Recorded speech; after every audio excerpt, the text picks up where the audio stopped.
Good morning, Remax Hallmark group of companies across Ontario. And good morning to the audience that perhaps maybe they don't know me. My name is Steve Tabrizi. I'm a Chief Operating Officer with Remax Hallmark group of company. And it's my pleasure this morning to present to you Remax Hallmark Market Report. We will spend the next 35 to 40 minutes to delve into the 2023 market changes and the chaos that we had last year, and we will share our anticipated or perhaps prediction for 2024. So let's start, and at the end of our presentation, there will be an opportunity for Q&A. You can share your question at chat via YouTube, and Shant, our marketing and communication coordinator, he will read the question at the end of the session, and I will do my best to answer your question. So let's start. So last year was quite a roller coaster in real estate market across Canada, perhaps maybe across global market. We started the year with really optimism, and particularly when in the month of February, the Bank of Canada announced that they would not raise the interest rate. So it really gave a massive boost to our market. And we noticed from sometimes February to the May, market rebounded quite nicely. In fact, the market rebounded so well that we carry forward the number of the transaction or pending transaction all the way to simply end of September. There were quite a few headlines or quite a few factors that consumers, they had in their mind through the course of the second half of the 2023. So obviously, the most important factor that we're going to discuss through the course of this presentation is interest rate, how interest rate really has impacted the decision-making of the household in terms of buying and selling. The next important headline, which really covered many media and news and social media, was pricing. Consumers were wondering, should they sell or should they, and the buyers, they were wondering, should they hold off and the prices may go down further. Immigration on the second part of the year was quite noticeable among the consumers because immigration really caused the pent-up demand in our market. And then also the political argument around the affordability and landlord and tenants. And then one of the main factor also perhaps in GTA, Greater Toronto Area, was pre-con market and pre-construction, because this was the year, 2023 was the year that massive inventory of the pre-con units that they were sold, sometimes around year of 2019 to 2021, and they got ready and they were ready for occupancy. And we have noticed a major shift in that market, in particular in assignment, because of the affordability and because of the really tough measure by banks in terms of the lending, that many people could not really close their transaction. So the assignment market is become a very an opportunity market for many buyers. So let's take a look at each of these factors that there were the headlines in our market in 2023. So interest rate. So as we notice, the interest rate obviously pre-pandemic was in a normal course because of the inflation rate was at 2%. As soon as the pandemic hit, because of the stimulus packages and because of the measure that the government took, that they wanted to make sure that the liquidity of the cash and business sector have the ability to continue its operation. They dropped interest rate pretty much to zero. We noticed that early part of the 2022, perhaps March of the 2022, was the first interest hike, and the interest hike continued all the way to the last quarter of the 2022, and there was a short period of the pause, which was announced in February of the 2023. As soon as the market rebounded in June of the 2023, the Bank of Canada had two interest rate hike, which was the last blow to the interest rate market, 10 consecutive interest rate hike, and the Bank of Canada's interest rate sit at 5%. As you know, today also the Bank of Canada, it's announcing the first announcement of the 2024. And as I am speaking with you through the newswire, the Bank of Canada has decided to hold its key lending rate at 5%. And one of the main factors that the Bank of Canada still is holding the key lending rate, because the last two interest rate hike was really caused that the economy stalled. Canadian economy is performing in 2023 as it was supposed to perform at about 2% GDP. It's really performing at the zero, and contrary that US market is actually performing quite well compared to Canada. But overall, the global economy, it's really not performing well, and the global economy is really performing at a GDP rate of the 2%. Bank of Canada thinks their announcement today is that basically the first two quarter of the 2024, we will perform at the zero rate or close to the zero rate. It's not a negative. And they are optimistic that the third and the fourth quarter of the 2024, that the market will pick its momentum. It's a good news for the market. The bond market also in the last perhaps 8 to 12 weeks started sometimes around early December. It's dropping. The bond market was at peak of the 4.47. It dropped all the way to about 3.11. But in the last week and so, the bond market has picked up. Because of the correlation of the interest rate to the activity of the market, we noticed since December 15 to today, we noticed that the market has slightly rebounded. The market has some confidence level boosted into it.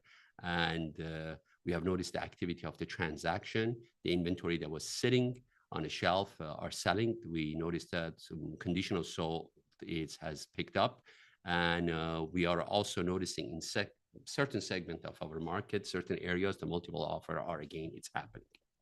So what happened in 2023 because of the primarily of the interest rate on a second part of the year, the third and the fourth quarter, it caused the activity across Canada drop. The activity means the number of the transaction. Overall, the activity across Canada dropped by 40%.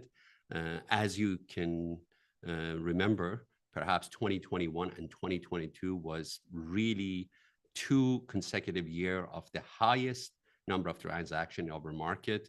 We had as high as in GTA or on the Toronto Real Estate Board, as high as almost 121,000 transactions. This year, we finished below the average of the historical data of the Toronto Real Estate Board or other boards such as Ottawa Real Estate Board. We finished at about 65,000 transactions. Historically, TREP has performed at about average of the 75,000. So the fair comparison would be comparing to the average of the performance, not comparing to the 120,000 transaction.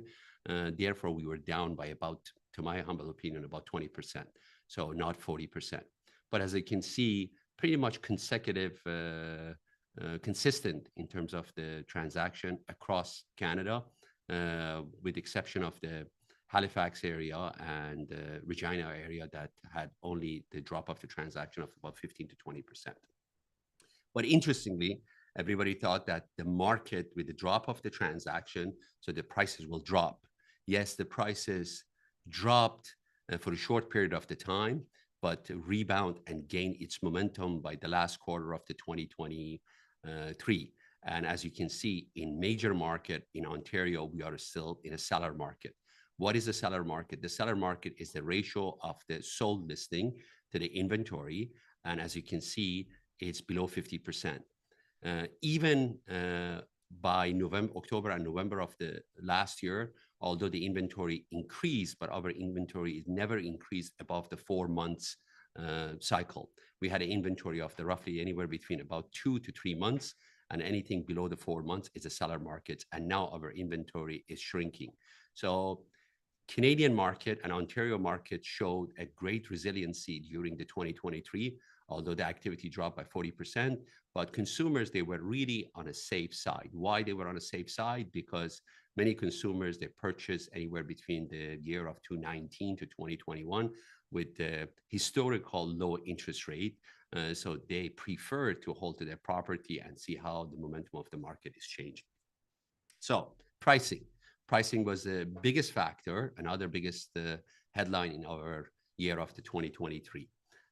But as we just discussed and shared, the pricing ended across Canada, not really even in a double-digit territory.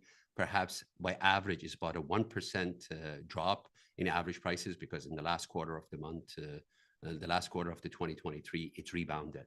We can see also in Quebec and Edmonton, actually, we had a positive growth, and in Greater Toronto area, Barrie and Ottawa, as you can see, we had less than a 1% to 1.7% adjustment of the price. Once again, I have always emphasized in my market presentation, the fair comparison, it's an average of the 3 to 5 years versus comparing it to the very historical high market. As you can remember, in 2021 and 2022, due to the low interest rate, basically the money was free, and consumers, they went on a shopping spree and the prices increased drastically. But the real value of the properties in majority of the market across Canada are the value that you see them today. So Canadian household market finished all in a positive territory. The 3 months change or 12-month change, as you can see, the average sold price was anywhere for about 5% up, and the monthly transaction, also December or 12 months changes, was 9% up. As we talk, because of the drop of the bond market, the fixed mortgage rate, in particular uninsured mortgage, from almost 6.5% to 7% in month of December and early January, has dropped anywhere between about 4.99 to 5.39. So that has caused major confidence across Canada, and we finished 2023 in a positive notes, and MLS benchmark across Canada is actually up by almost about 1% too. So what happened during the inventory in Canada compared to the US? US market, primarily because of the upcoming election, that is going to be very interesting election, because since last night, Mr. Donald Trump also won the New Hampshire, and basically he's probably the only candidate for Republican. It's going to be very interesting. I think Joe Biden is going to spend a lot of money and stimulus packages across US to hopefully can win the consumers' confidence and they vote in his favor, because obviously he has a very tough candidate to compete. And as you can see, the inventory across US increased last year with the height of the interest rate, because the interest rate in US was for a 30 years mortgage as high as almost about 8%. Historically, the US market is a totally different dynamic versus Canada. In Canada, as you can see, the inventory stayed flatline even from July all the way to the end of December. And in December, as you can see, very slow drop in the inventory that we had in the market, again, because of the consumers' confidence, the consumers' ability of the high equity in their properties, and the mortgage rate that they were carrying. And Canadian, historically, they love the home ownership, and it's not something that they basically bought a property with no down payment. So they have enough equity. And the economy in 2023, in terms of the job market more than anything else, was quite healthy and quite steady. We didn't have a massive job losses. Companies continue to operate, but in the last quarter of the 2023, the companies basically stalled their growth and investment because of the lending and borrowing costs, which was really quite expensive for them to expand. But we noticed also another factor for low inventory. We have noticed that contrary to the baby boomer, that they started their home ownership quite late, we have noticed that the Gen Z in particular, and also Gen X, they started the home ownership at quite early age, anywhere from about age of the 20 to 25, and they are now a big sector of our market. Gen Z and Millennial and Gen X, they are the big contributors of the scooping the inventory of our market or holding to the inventory of the market and not selling it back or moving during the period of the 2023 because it was a volatile market. Perhaps in 2023, everybody was just basically holding off unless they had to sell, unless they had reasons such as relocation or financial changes or the ability to basically want to take the chance and either sell or buy. So we basically, why we had only about 65,000 transactions across the largest board in Canada, Toronto Real Estate Board, because pretty much the market was really on a steady pace and a balanced pace. So another segment which really the Canadian market in terms of the inventory counted on it are the baby boomer, that they are in the range of about 70 to 95 years old. Historically, we were looking at these individuals, they will sell their properties and they will move to sort of either downsized condominium or rental or retirement home. As you can see, it's a very drastic change in that sector of the consumers. They are holding on to their properties and they're not selling. We probably see in the next 5 to 7 years, mainly due to the high cost of the renting for this specific category, they eventually will offload that ownership into the market. So hopefully the inventory will increase, but not by a drastic measure. Perhaps it will contribute anywhere about between 5 to 7% to the inventory of the market. So where the consumers were going during the 2023, affordability, of course, because the high cost of the lending was the big factor. So the top 6 cities or town that they were on a search for consumers started with London, Barrie, Guelph, St. Catherine, Ottawa, and Mississauga.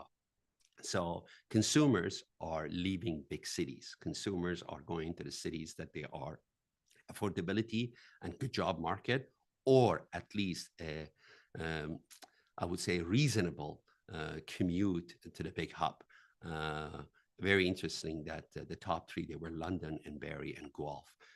And we have presence in our Simcoe County and in Barrie, and we can testify to that basically we are seeing our Barrie market is growing on a steady pace.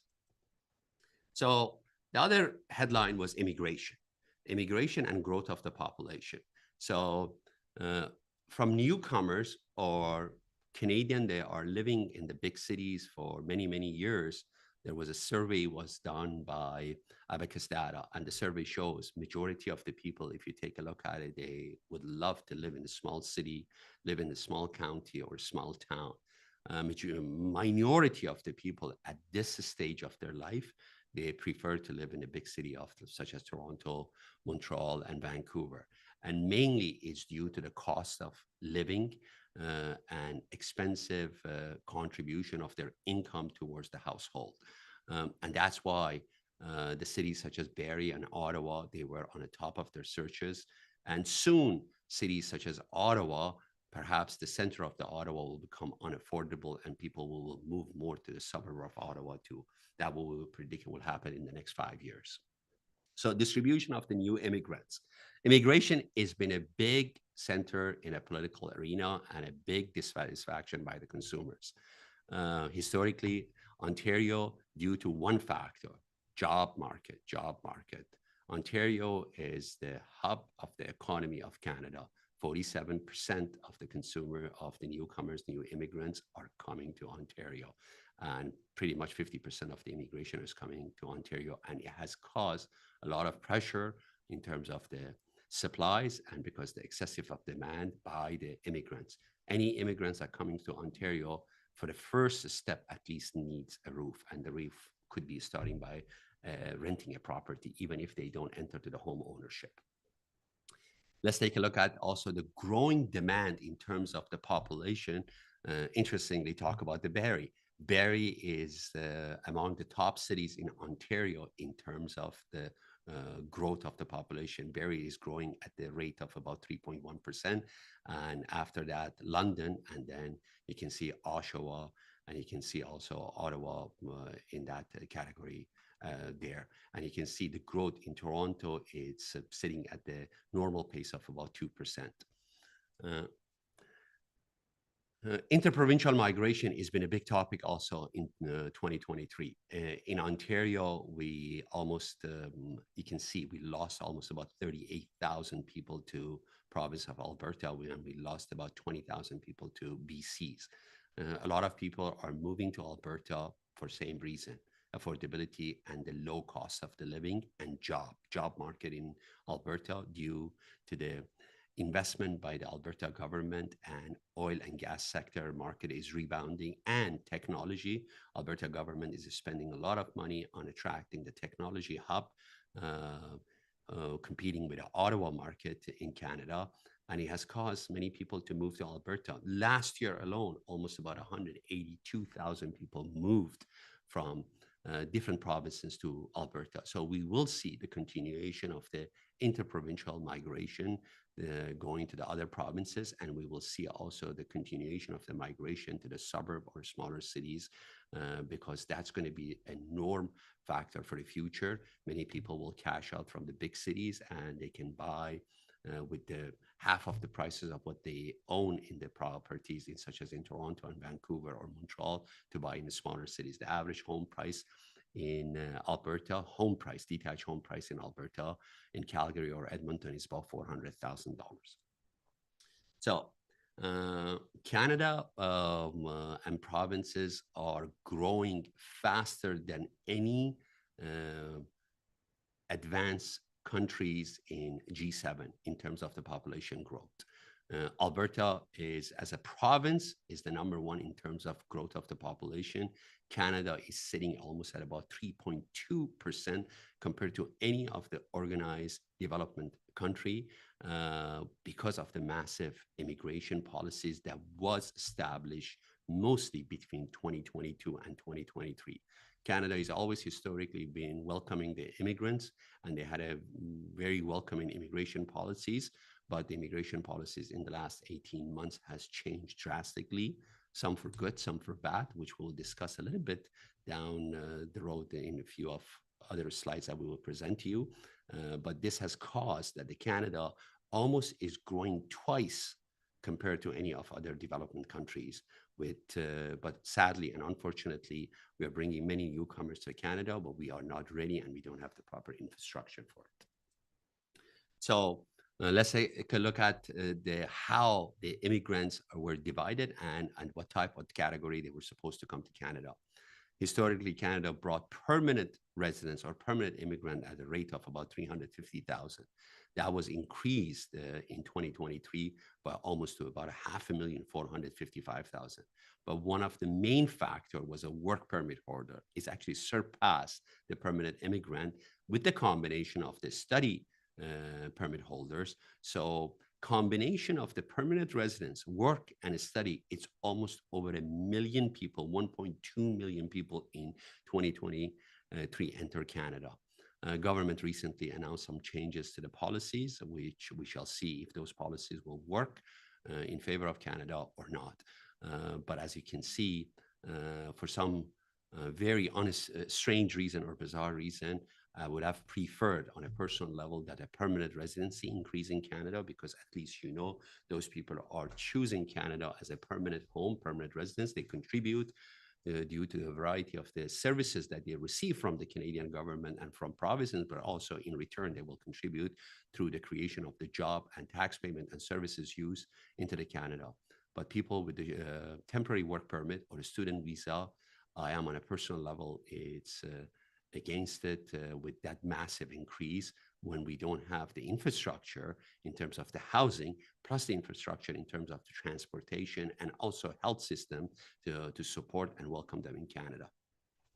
Canada has always been pro-peace talk and really an advocate in a global spectrum in terms of when the crisis happened. So as you can see, asylum claimant increase in Canada by almost about 2%, 15,000 people. And we had also net immigration from Canada by about 36,000 people that left Canada.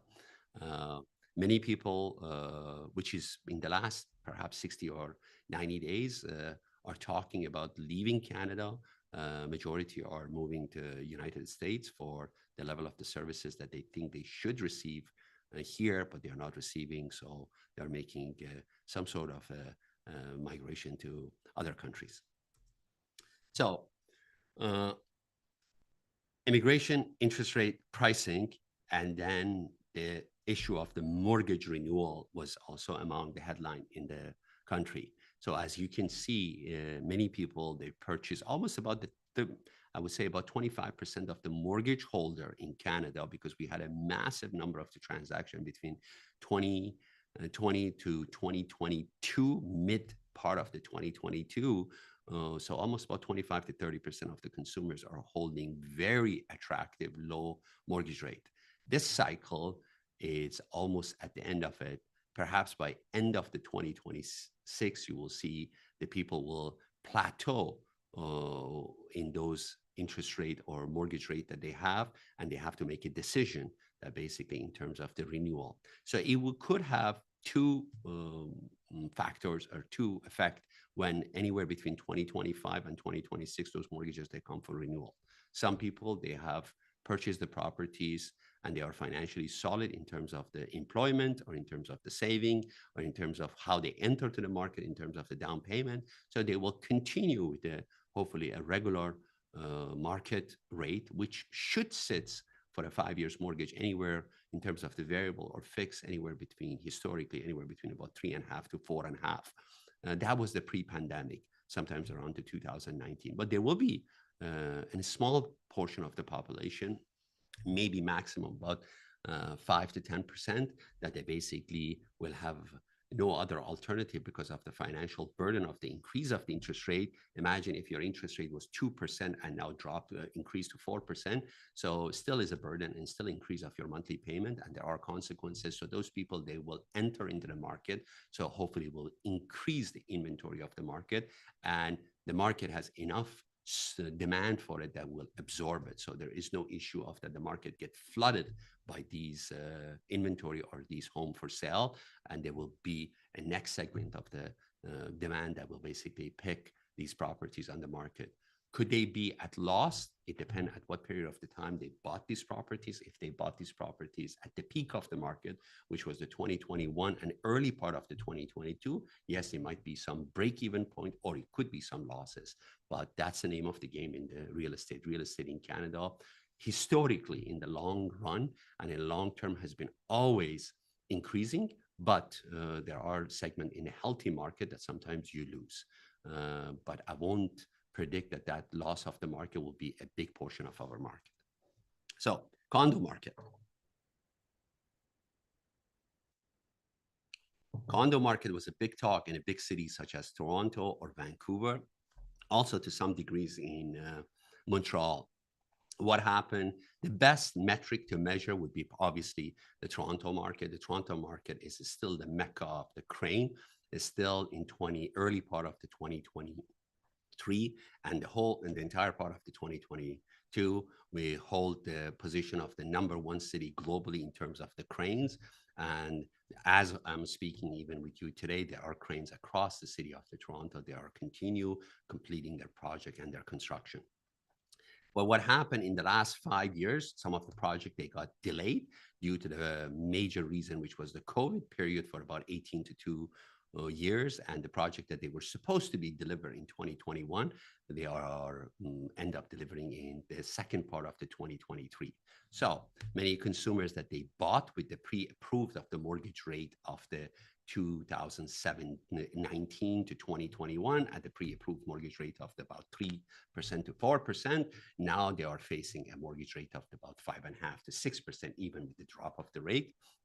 And their qualification becomes very difficult. There were also investors that they were also a small sector of the investor that they were basically panicking that maybe it's time to basically not to take the possession of the property or do a full closing and perhaps assign it. So that created a really turmoil and chaos in the condo market in Toronto. Sometimes we have a condo division in Remax Hallmark group of the company. We have a dedicated personnel that we pay attention to the condo market. We attend many of launches that happen across Ontario. So we sit and talk with many of the developer.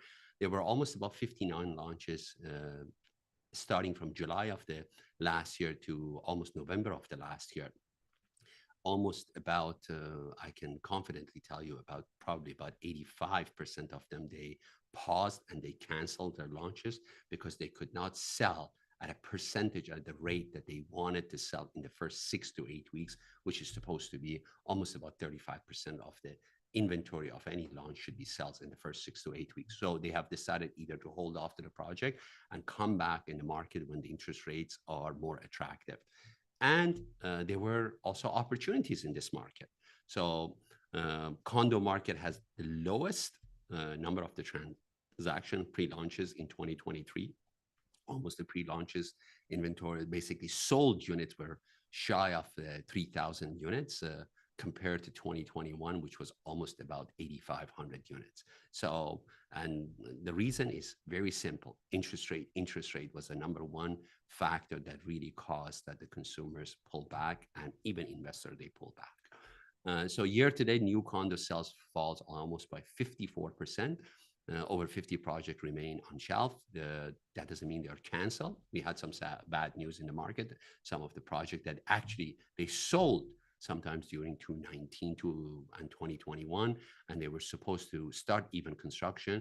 They basically canceled. The consumers are getting their deposit back, and some that are also in receivership. That's why it's very important when you enter this segment of the market, you do your research and you talk with a professional that they are expertise in this market, and particularly pay attention to the builder that they have a history of the building condominium in the market. Average price across the biggest markets such as Toronto from $1,600-$1,700 per square foot end up being about $1,200. There was actually a drop of almost about 18% compared to the third quarter of the 2023. But it has created opportunities, particularly for the first-time buyers, because right now, with the average price downtown Toronto of the $1,200, in Ottawa market, the average price is anywhere for about $850. In Barrie market, the average price is about $650. So it has created the opportunity for a first-time buyer because that's an entry category of the real estate market that the first-time buyers that they can enter. I would strongly suggest that if any first-time buyer is on this call and they're listening to it, take advantage of this opportunity because the window of the opportunity will not last for a long period of the time. We suspect maybe this opportunity will last for another 6 months. Builder during this sort of the chaos, during sort of these changes, they actually been very cooperative with the first buyers. And they are offering different incentives such as buying down their interest rate or as much as even giving them a second BTB on their properties till the market comes back. Or some builders that they are large builder, they are offering the option of perhaps going from a bigger unit to a smaller unit and adjust the price for a consumer so they can enter to the market. So rent. Because of the 2023 and because of many people pause and hold, the rental market went through the roof. The rental market for two reasons went through the roof. People paused, they didn't want to buy, so they needed a residence and also newcomers. As we talk, we had almost 1.2 million people enter Canada. The rental market in Canada went up as high as almost average about 9% in terms of the rental rate. And small and mid-sized market, notably in our market that we have presence and we have offices. As you can see, Richmond Hill, Ontario, the average price of the rental is increased to about $2,800. Canada in Ottawa is almost $2,500. You cannot find a decent rental property. I can confidently tell you anything less than $2,500. There are so many social media news that basement rooms are rented for about $1,000 to $1,200. Basement apartment are going as high as $2,000. And frankly, it's not a great news to talk about it. It's a sad news that the federal and provincial government, they have failed to address the shelter, which is the basic right of anyone that entered to this country, and somebody has to pay for a room in a basement for about $1,200 to $1,500. So these are all because of the uh, political decision and policy decision that was made without thinking about, do we have the infrastructure to support the newcomers into Canada. So inventory. I'm sure you recall about 2-3 years ago that CMHC and province of Ontario and they basically came up with a plan that they said we need 1.5 million homes in the next 10 years so we can basically create a balance between supply and demand. That number now has increased to 1.85 million. Canada-wide, we need over 3.5 million homes in order to meet the supply demand if we go with the same pace. And the projection by independent research that has been done shows that it needs about 10 to 11 years as of today. And if we continue to have a solid policies, solid continuous infrastructure and funding from the both federal and provincial government, it takes about 10 to 11 years to meet that balance of the market of the 1.85 million. So the number from 3 years ago has increased by almost 350,000. And I'm sure these reports are not accurate. I'm sure that perhaps we're sitting at 2 million homes that we need. And unfortunately, I don't think so. Even within the next 10 to 11 years, we will meet that balanced market ever. So we were hoping also the new homes, new construction will help the supplies of the market. That also didn't help in 2023. In 2023, basically, we have a drop of almost about single detached by 25%, multi-unit by 1%, and in total about average about 7% across Canada. The new home didn't start to meet the expectation and the demand. And as you can see, Canada-wide, we can only do about 250,000 homes. So that's why when they talk about the 10 to 11 years to meet the 3 million homes across Canada. Again, on headlines, the discussion about who owns the condominiums apartment. Are they a major group of the investors outside of the country, non-residents?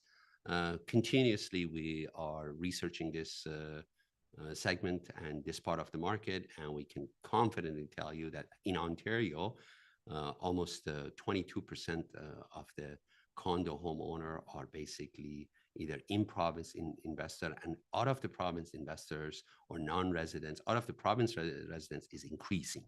And is increasing because many people at the other part of the Canada, they see Ontario as the best hub for rate of return.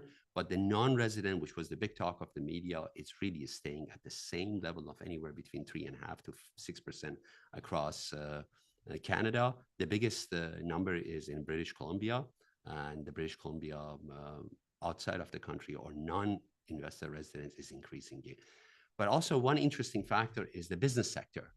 Large companies across Canada and across the United States, they see that the future, the next 10, 15 years, the home ownership will switch from home ownership similar to the Europe, as we talked in our previous market report, to basically rental market. As you can see, the business sector is really scooping up many of the inventories, and they're basically becoming a multi-units ownership across Canada. In Ontario, that number now represents almost about 14% of the market of the condominium are owned by business or large companies, the hedge fund companies, the companies with the really strong financial ability that they can basically scoop many of these inventories. Some of them, they are buying large portion of the units that now with the developer that they cannot offload them, they're just buying them and they are entering into that market.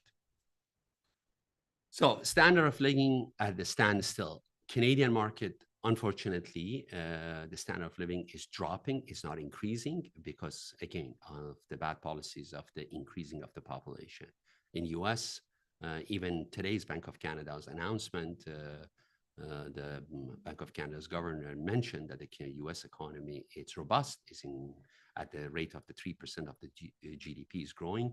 But Canadian market, if continues to bring the immigrant at the same level that they have decided to do in the last 2 years, the standard of living will drop because it's a very simple formula. The GDP, the gross domestic product, is basically should be at the rate that when we do the good and services production, there should be a surplus left for every Canadian that they can basically spend towards their quality of the standard of living. And that quality of the standard of living now is dropping drastically. And what are the quality of the standard of living? You know, the social support that you get, the infrastructure on the road that you get, the health support that you get. Canadian, they were proud with their health system, but that health system is deteriorating, and the waiting line across country in terms of the hospital, in terms of doctor and medication is really dropping drastically, and the infrastructure is not ready to absorb 1 million people at a pace of 1 million people per year. So what Canadians are thinking? They are scared, they are confused, and when you are confused, it gives you the feeling of the being scared and exhausted, and it causes anxiety. But let's take a look at the really a bright side of it. Yeah, we talk about what we call it in the terminology of the Oxford, they call it the population trap. A situation where no increase in living standard is possible because the population is growing so fast that all available savings are needed to maintain the existing capital labor ratio. So maybe old phrase of the paycheck to paycheck, basically. And that's the point that we have reached because, again, the major policy of the immigration. Many people also argued that the immigration saved Canadian economy in 2023 going to the recession. That's true. Every newcomers come to the Canada, spend money. Every newcomers, doesn't matter, they're a student, they contribute to the some sector and segment of the economy. They pay the tuition fees, they buy foods, they rent, they travel, they commute, they pay service fees, but at what cost? At the cost of that we are taking away the lifestyle and the quality of the lifestyle of the other Canadians that they have contributed for years into the economy and to the wealth of this country away from them. So the population trap is #1 topic among the politicians, which I'm sure it will be perhaps more than even the real estate in terms of the supply, which was the #1 topic at the last election. It will be the #1 topic for the next election. So housing market, Toronto made the list of the top 15 cities globally in terms of being the least affordable market. We rated on affordability rate of the 9.5%. And the biggest in terms of the spectrum on affordability is Hong Kong, but majority of the other cities, as you can see, they range anywhere between the 8.5 to about Los Angeles is about 11%. So we talk about this. I have talked about this probably 10 years ago when I started the market report with Remax Hallmark. I said there will be a day that the major hub in Canada, they will become unaffordable and people end up moving to more and more to suburbs. And overall, I'm happy with what has happening. It used to be only 3 hubs, to Toronto, Montreal, and Vancouver to be the hub for Canadian economy, could be a Canadian market. But I think all the suburbs that they have a close proximity to these 3 major hubs, and perhaps in the future also Calgary and Edmonton, they could flourish and we can share the wealth of the growth, hopefully through the business investment, because when the population really move to the suburbs area, hopefully the city and provincial government, they will invest in attracting the businesses also in those areas, then we will have a spread of the wealth or equilibrium of the wealth across the country. So crisis and of access and affordability. Abacus Data did another survey and asked the consumers, how do you feel about the housing? 71%, they said more difficult to buy a residential property. 75%, they said even more difficult now to rent a property. That was an interesting survey. Rental market also is causing stress in the major urban cities. Housing in my area is not affordable today. And we can see mini market or suburb markets, they really have a robust and dynamic market, and they are growing at the speed that urban markets are not really growing. And that the reason behind it is because of the affordability. So Abacus Data did a survey also for the election, and they said, what is your priority from the consumers? The priority was a housing, and very interesting survey that almost 70 to 75% of the consumers, they have no trust with the federal or provincial government, and they strongly believe that this is not their high priority, and they don't think that they will do anything about it. It's mostly political talks. And the level of the priority that should be placed for it, it's not there. And frankly, I can share with you that the level of priority is not there because unfortunately too many government levels are involved, and the decision-making process is not as easy that everybody thinks it is. Our system is broken, and unless that someone take control of this system, we will have the same challenges in the next 10 years, 20 years, unless something massive, drastic change needs to happen. So feeling towards the federal government, that's another interesting survey that anger, disinterest, and basically pessimistic. So almost 70% of the Canadian, they feel that the federal government has failed, which I'm part of those group. I strongly feel that the federal government has failed, and basically the federal government policies really put us in the place that we are today. And these policies maybe sounds good for the real estate market because the demand is increasing, but overall, in a long run, will hurt the Canadian economy. Views on immigration, which is the big topic, almost 80% of the Canadian, they believe that the immigration policies needs to change. And it is true, we need to change the policies because if we don't have the infrastructure to support the newcomers, we have to change it.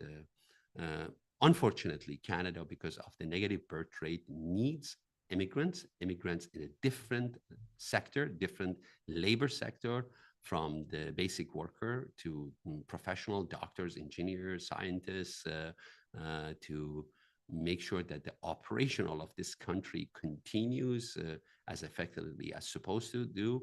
And immigrants, they bring opportunities, they bring wealth and knowledge to the country. But the rate of the immigrants and the policy and the qualification of the immigrant should definitely change. The policies, they were in place previously. It did work for the eras of the 80s and 90s, but it's not working the way they're supposed to work for right now. As we can see, it has caused a lot of burden and stress among the Canadians. So federal government was under a lot of pressure. About a week ago, the Minister of Immigration made a major announcement in terms of the international student permit is capped to approximately from 480,000 to 360,000 in 2024. And I love the social media. Many of our colleagues that now are jumping on making comments in terms of the economic changes in the market. They were just basically making the comment that this is another nail into the coffin of the real estate market. Absolutely, I disagree with that, because if you take a look at, we are going from a 450,000 student to 360,000, but we still have 450,000 permanent residency, plus we will have at least a work permit, maybe by another 200,000. We are still pacing at about 850,000 or 900,000 newcomer overall into the country. So it does not put a dent or put a nail in the coffin of the real estate. The real estate market, due to demand, not the supply. We were one of the very few companies 2 years ago, 3 years ago, we brought the issue. It's not a supply issue. We have a imbalance between the supply and demand. And when you have a demand that is increasingly on a yearly basis, how could you meet your quota with the supply? The supply is supposed to be in Ontario, 150,000 homes built on annual basis. Maximum target that we ever achieved was about 100 or 105,000 homes. So we were no matter what short based on the previous quota of the immigration, 50,000 homes a year. So now we double the quota of the immigration in Canada. And if, as we illustrated to you, 50% of the 900,000 people are coming to Ontario market. So almost 500,000 versus 350,000, minus 50,000 that we were short on a quota. So we will be short on a quota by another 150,000. So we need to build home at the pace of about almost 250,000 homes in Canada. So this does not impact at all the real estate market. Some comments such as this will cause the rental market drop. I don't think so. The rental market will drop because unless the interest rate drop drastically, which allows the homeowner to choose between the ownership versus the rental, then we'll have an impact on a rental market. Rental market primarily has increased due to two factors. Number one, interest rate. Number two is immigration. So, and there will be always in any market the rental segment of the market, which is the entry level of the market prior to feeling the appetite of the home ownership. And um, unfortunately, Canada's market always has been always about the 70% home ownership, 30% rental. But in the future, the urban center, you will see that balance will change. We will have probably about 55 to 60% home ownership. We will have about 40% rental, very similar to the European market. But in suburb, we will continue to flourish at the market that basically the home ownership will increase on a continuous basis. So economics and financial concern of the 2024, obviously the number one is interest rate, capital availability, qualified labor availability, job income, and inflation. Those are the top five areas. So inflation is sitting currently at the rate of about 3.4%. It's probably hovering at the rate of about 3%, but due to the geopolitical changes in the global market, such as the war and the crisis, the gas prices will go up. When the gas prices goes up, the food cost goes up, which basically causes the inflation from 3% goes to 3.4%. And also consumer spending in a month of mid-November to December is always high. And I think the December report for inflation is not really a clear picture of the market, what is happening. But the number one concern for consumers, as you can see, is interest rate. So now let's talk about the cost of the construction in Canada, and particularly in Ontario. The cost of construction in Canada, due to a variety of factors after the COVID and massive demand, is gone up because there are limited supply of construction labor in the country, and you can see it's gone up by 40%. So that's also a part of the basically addition to the increase of the cost of the homes and condominium in the city. Right now in the city of the Toronto or Ottawa or any part of the Ontario, new condo to be built costs almost anywhere between about $900 per square foot, anywhere between about $800 to $900 per square foot if it's a really high density towers. The city's taxes, the city's development charges are staggering high, and because majority of the cities are broke and they survive on the services and the fees and the taxes that they charge from the consumers or developers. So this is the big talk right now in North America and a global market. Is the 2% inflation is appropriate for balancing? The 2%, just for your education, it's an arbitrary number that sometimes in 1980s started from a New Zealand economic, that they basically created this 2% inflation rate to create that stabilized, healthy economy and making sure that the consumers benefit from the basically saving and they will not overpay for the prices of the goods and services. But now many economists, particularly in US, there was a letter written to chairman of the Bank of US arguing that maybe the new norm, it's not 2%, maybe the new norm should be the 3%.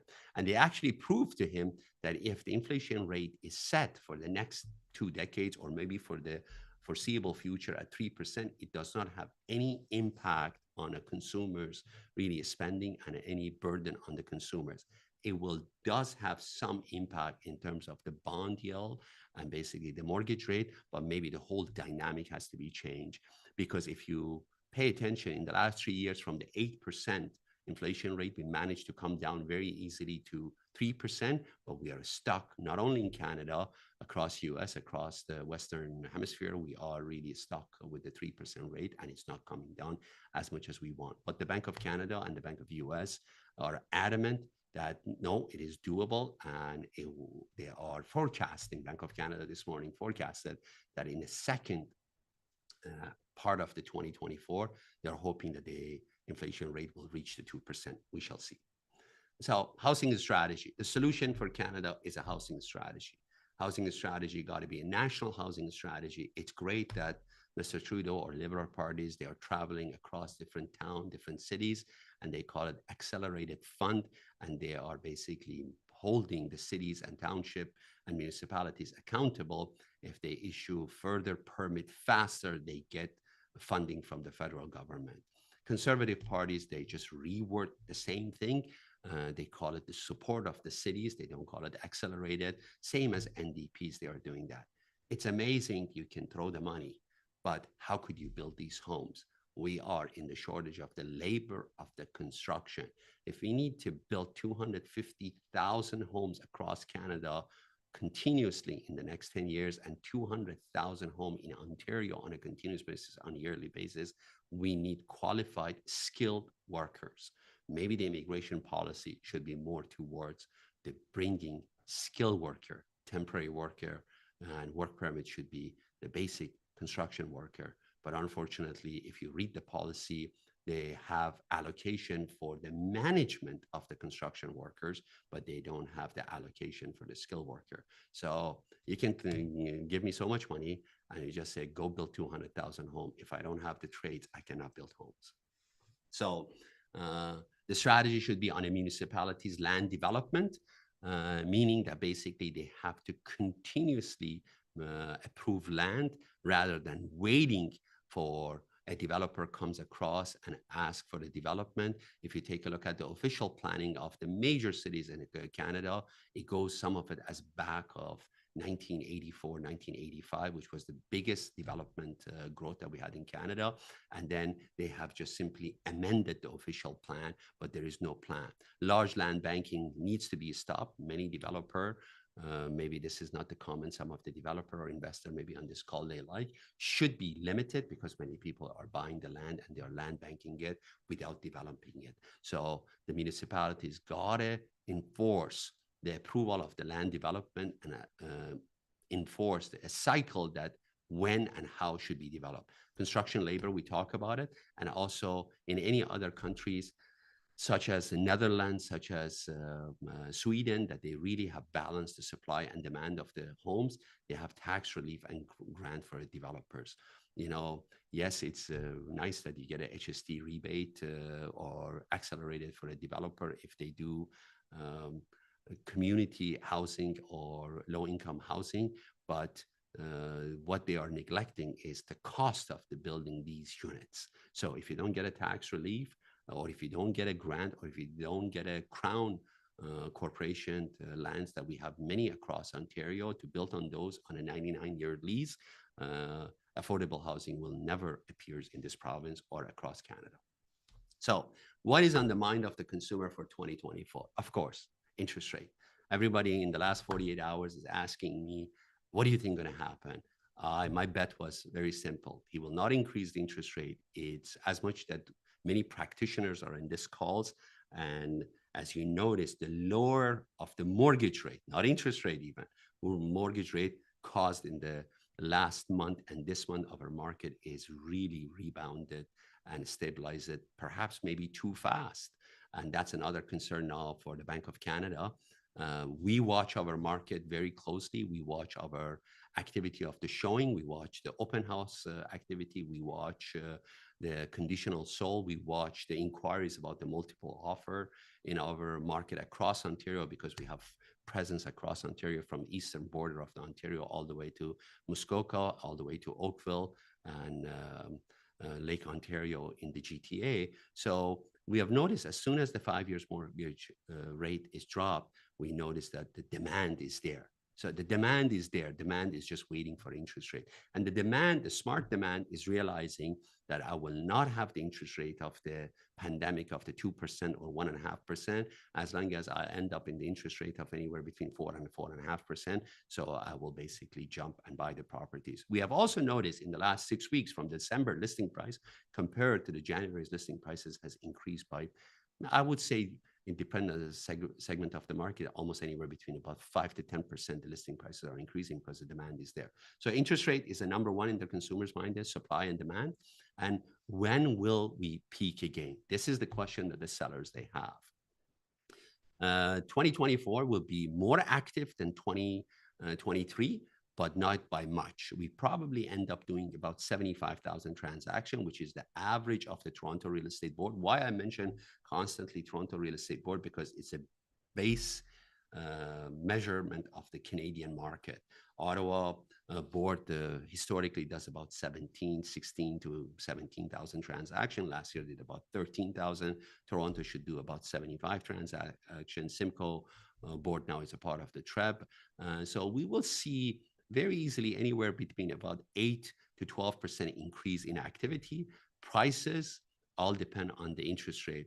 I suspect if the momentum of the real estate market that we have in the last 6 weeks continues into the January and February, he will pause on drop of the interest rate probably with the next two announcements, and he will probably drop the interest rate sometimes anywhere in April or May.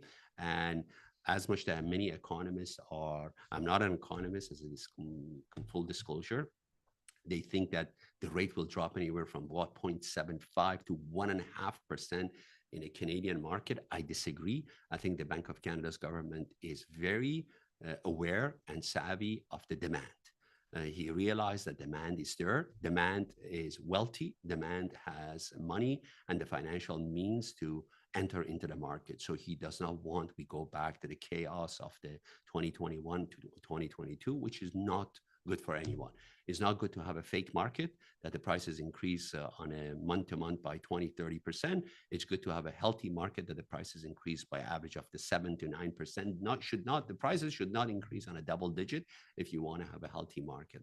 So I suspect that the Bank of Canada for the entire year of the 2024 dropped the market rate by maybe half a point, stretching it to the 0.75, because just the drop in the 5 years mortgage, see what happened in our market in the last 6 weeks. That's the indication. Imagine the Bank of Canada drop. But banks are in the business of the mortgage.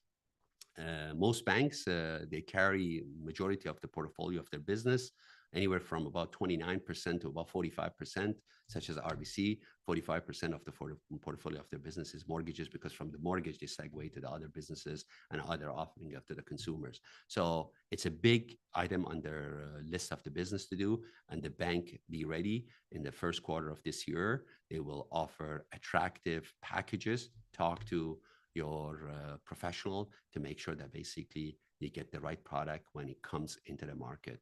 Many of these products won't be announced broadly, and mortgage rep, they are fully aware of them.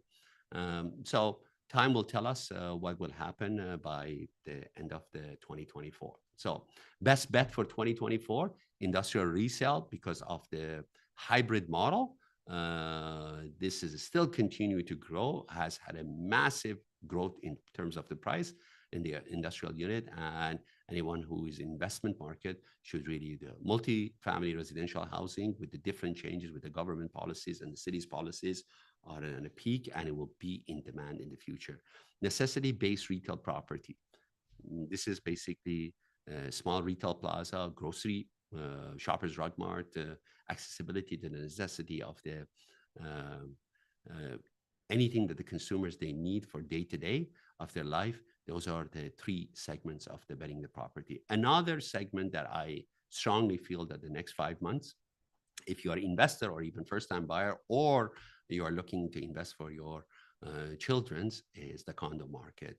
Do not miss the opportunity of the condo market, particularly in an urban center, because the prices will not go down to the era of the 2017 or 18 of the $700 or $800 per square foot, because it's math does not make sense to go back to those prices when the basic cost of the construction and the levies and charges and the land cost, it will accumulate to more than maybe almost close to, as I said, about $900. And right now, you have opportunities in some urban market that to buy these properties below what is actually could cost them today if they have to build them.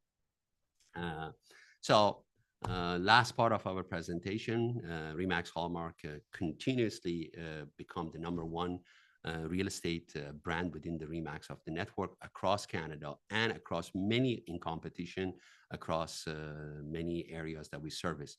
In entire TREB, Toronto Real Estate Board, we have our #1 again, once again in 2024.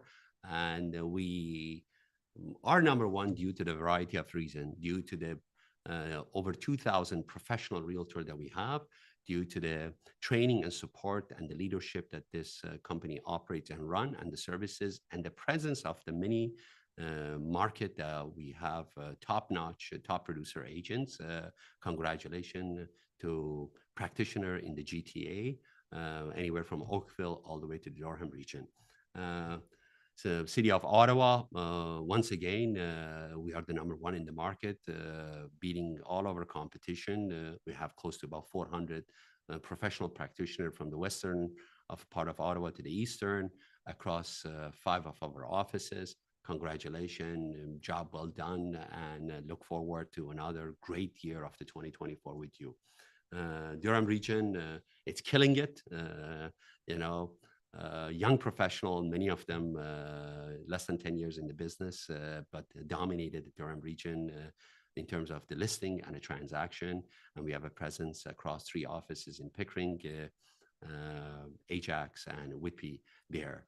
And now we have a new addition to the Durham region, which is also on our Eastern Division, Peterborough.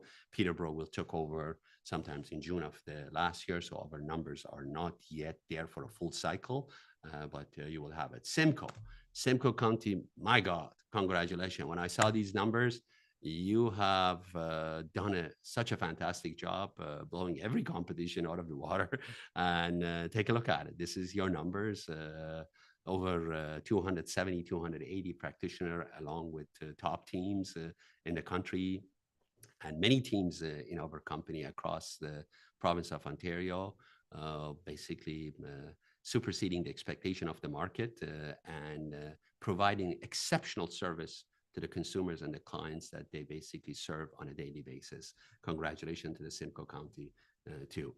Many of our Remax Hallmark agents are continuously asking our communication and marketing coordinator, Shant, about when the stats and reports will be ready. Collecting these stats, it's literally, it's not an automated system.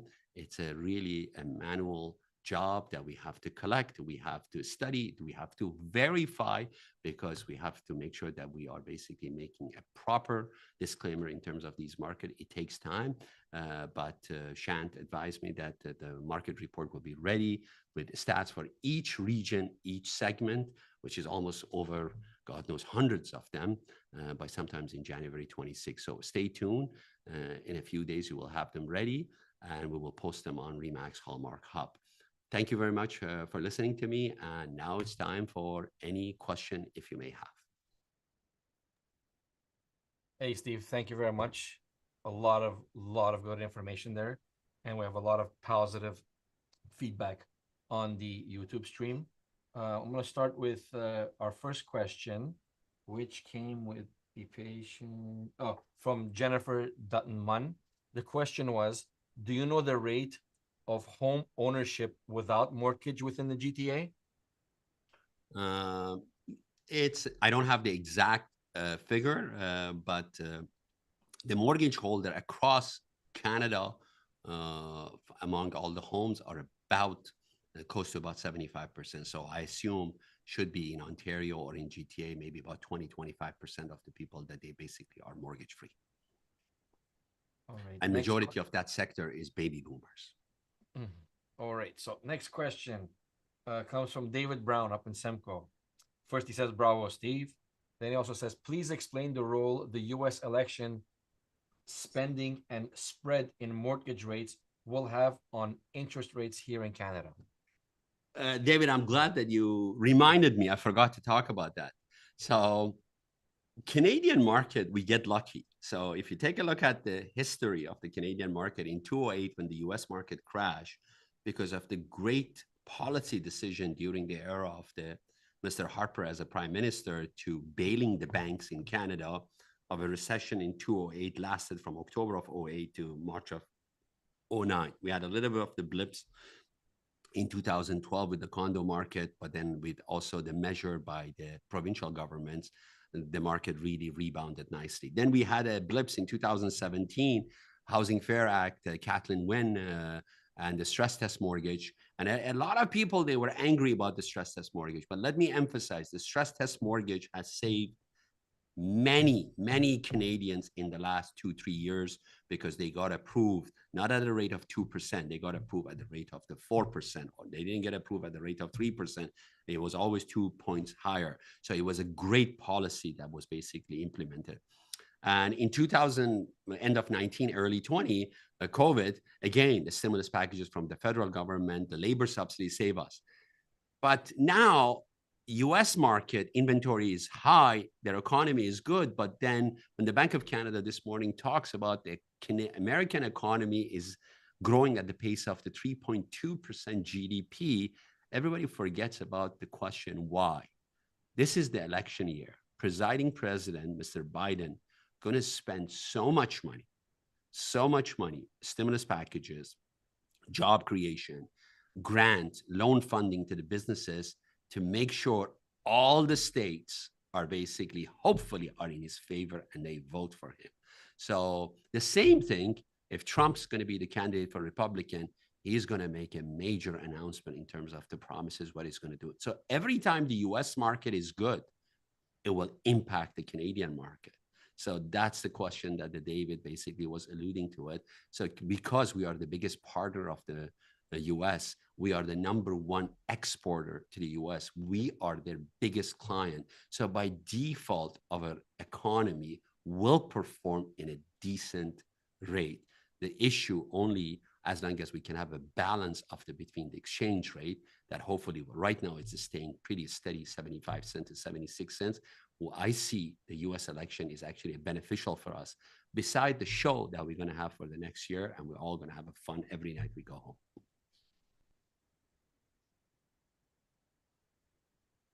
Great, thank you. I have a question. It says actually, I don't have the person's name. It says anonymous. It says, how has the organization, I'm guessing Remax Hallmark, adopted its strategies to address challenges or opportunities in the current housing landscape? Mr. or Mrs. Anonymous, the challenges, how you address the challenges, education, education, education, education. Consumers out there are asking, they want to work with professionals that they are highly educated. Why? Because we talk about the consumers are stressed out because of bombardment of the information. 10 years ago, it was only massive information on internet. Fast forward, now is internet and social media. So imagine every day you're getting information right, left, center, but you have no ability to really put them together. And consumers end up paying attention only to the headlines in media. What we have done in the 2023 on a continuous basis, but we ramped it up in terms of educating and supporting our agent with everything happening in the market. Our other agents are equipped not only as a best practitioner, but also we are informing them about the changes and the dynamic of the market. Anything in terms of the economic changes, anything in terms of the regulatory changes, legal changes, and those will give us, and also stats, you know, numbers, they don't lie. I firmly believe the numbers, they don't lie. If you study numbers, historical number, 3 years, 5 years, 10 years, you easily can predict the changes in the future. So my answer to you is very simple. How we stay on the top of everything, once we educate, it's a start with us. Once we educate ourselves, we have the ability to educate our clients and our consumers. That's the leadership of the Remax Hallmark mandate, the #1 priority to basically when anytime the market changes or evolve. We are evolving on a continuous basis. If we don't, we become stagnant and we basically cannot grow further. So connect, if you are a consumer, connect with a practitioner that they are well informed with their market. If you are a practitioner, make sure that you basically associate yourself with a team or a group or a community of the agent that they basically can also elevate your level of knowledge. Thanks, Steve. I have another one here. It's not a question. It's more of a comment. It was from a Premier Real Estate Group from Ottawa. Homeowners have options. If a mortgage renewal is coming up, they could extend the amortization to help adjust the higher interest rate. So my thing is, I'm going to add to this is, what is your take on that? Great comment. Yes, the Canadian bank are well known that they during the challenging time they come with a creative solution. Amortization is one of those areas. Uh, Extending the during sometimes during the major crisis, they will claw back the portion of the interest to the principal for a short period of the time till the rate drops. So I'm confident the banks in Canada, they actually have enough financial backing to support and help those people that they need. If you pay attention to the bank's last quarter report, every bank set aside anywhere from about a 800 million to about a 1.2 billion from actually their income performance. They created a new category, what they call it for stress mortgages. That doesn't mean the bank can make an easy decision, take over a house, but they don't want to do that. It's costing more money. It's not good publicity, and it's not good for the health of the real estate cycle or economy. So they rather work with the consumers to come with the plan that basically maybe give them a relief for a short period of the time till they can get back to the normal routine. And if you are a consumer that really you purchase a property that basically during the time that was maybe high price, sit down and talk to one of our practitioners, and basically I'm sure they will find a solution for you, and they will connect you with the right banks or mortgage rep. No more questions? Thank you very much for all your questions, and we look forward for another amazing 2024. Market will be steady, healthy. Remember, demand in Canada and in Ontario has brought us the opportunity that basically our real estate market will be growing at a steady pace. Maybe won't grow at the pace of the 2021, but the 2021, it was not a real year. It was just basically a bonus year that we all benefited from. Have a wonderful day. Have a wonderful year. Look forward to see Hallmark across Ontario, and consumers connect with Remax Hallmark practitioner. They will provide you the best